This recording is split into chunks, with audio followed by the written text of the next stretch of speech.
एक घने जंगल के पास बसे छोटे से गांव में गौरी नाम की गरीब लड़की रहती थी। वो अपनी बीमार माँ के साथ एक टूटी हुई झोपड़ी में रहती थी। हर दिन गौरी जंगल से जड़ी बूटियां लाकर गांव में बेचती और उसी से घर चलता था। एक दिन जंगल में तेज बारिश शुरू हो गई। गौरी एक पुराने पेड़ के नीचे छिप गई। तभी उसे मिट्टी के अंदर आधा दबा हुआ एक छोटा सा सुनहरा संदूक दिखाई दिया। संदूक पर अजीब चमकते हुए निशान बने थे।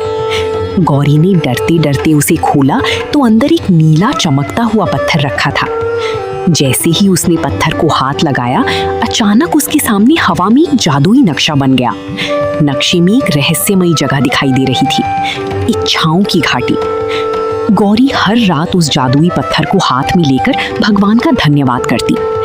एक रात पत्थर अचानक तेज चमकने लगा और उसके कमरे की दीवार खुल गई।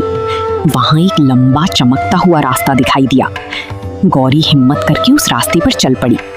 कुछ देर बाद वो एक अद्भुत घाटी में पहुंच गई।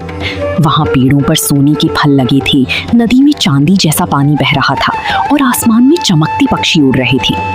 घाटी के बीचों बीच एक विशाल पेड़ था जिसके नीचे ढेर सारा खजाना रखा था। तभी आसमान से एक मधुर आवाज आई, ये जादुई घाटी सिर्फ अच्छे दिल वालों के लिए है।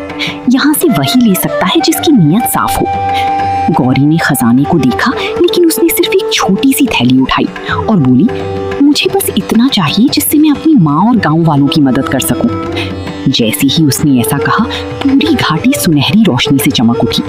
अचानक उसके हाथ की छोटी थैली जादुई बन गई। उसमें से कभी पैसे खत्म ही नहीं होते थे।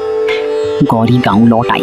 उसने गरीबों के लिए घर बनवाई, भूखों को खाना खिलाया और गांव में बड़ा अस्पताल बनवा दिया। पूरा गांव खुशियों से भर गया। लेकिन कहानी से हमें सीख मिलती है कि सच्ची दौलत अच्छे दिल और दूसरों की मदद करने में होती है।